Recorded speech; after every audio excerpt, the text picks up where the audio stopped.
Tahun 2024 menjadi tahun yang gemilang bagi sektor pariwisata di Kabupaten Buleleng. Dinas Pariwisata Kabupaten Buleleng mencatat kunjungan wisatawan ke Kabupaten Buleleng mencapai 1,5 juta.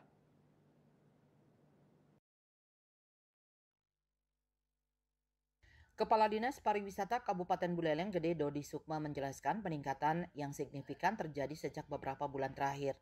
Beberapa spot baik di kawasan Lovina maupun di kawasan Buleleng Selatan ramai dikunjungi.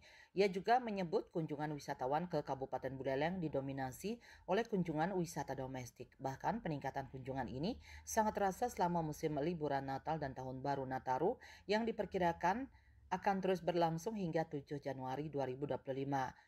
Sejumlah akomodasi disebut sudah full booking sejak 24 Desember 2024 lalu. Mengantisipasi peningkatan jumlah wisatawan ke Buleleng, ia juga sudah mensosialisasikan surat edaran Menteri Pariwisata terkait liburan Nataru dan cuaca ekstrim, termasuk pengecekan ke sejumlah destinasi. Pasalnya, pariwisata Buleleng saat ini didominasi oleh pariwisata berbasis alam.